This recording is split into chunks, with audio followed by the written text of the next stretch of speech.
Nous souhaitons tous progresser et rouler plus vite à vélo, mais quand on est débutant, on ne sait pas trop comment faire, donc je vais t'expliquer dans cette vidéo. Je prends mon vélo, je pars rouler et je vous explique tout.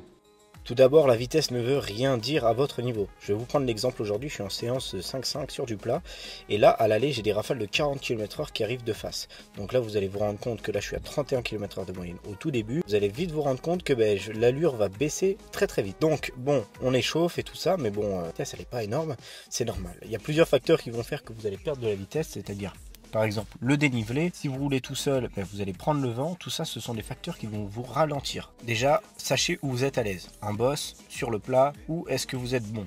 Donc déjà, quand vous saurez ça, vous allez pouvoir mettre l'intensité là où vous serez meilleur. Moi, par exemple, dès qu'il y a du plat, j'appuie un peu sur les pédales et la vitesse, elle monte toute seule. Donc là, il faut apprendre à lisser son effort. C'est un conseil que je vais vous donner, mais qui paraît super bête, mais c'est très important. Il faut lisser l'effort.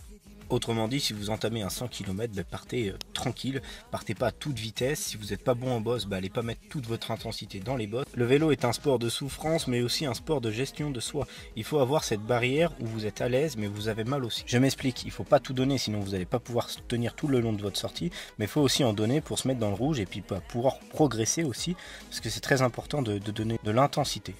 Pour progresser, vous n'êtes pas forcément obligé de faire des entraînements. Vous pouvez vous faire des sorties en accélérant dans les bosses, puis à chaque entrée de panneau, faire des sprints, et comme ça, vous allez mettre de l'intensité, et au fil du temps, vous allez progresser. Un conseil qui peut vous servir pour aller plus vite, et qui peut vous servir aussi si vous allez faire des courses par la suite, c'est de rouler à plusieurs, en peloton, ou en tout petit groupe de 2, 3, 4, parce que ça va vous permettre de vous abriter du vent, prendre des relais, vous allez vous rendre compte que seul, on va beaucoup moins vite qu'à plusieurs. Les derniers conseils que je peux vous donner, c'est déjà de connaître son itinéraire, parce que les virages, les descentes, etc., quand on connaît, on va toujours plus vite. Et éviter aussi l'agglomération, c'est-à-dire les feux, les stops, etc. Tout ce qui va vous faire perdre du temps. Pour ça, vous pouvez activer la fonction stop sur Strava ou Garmin.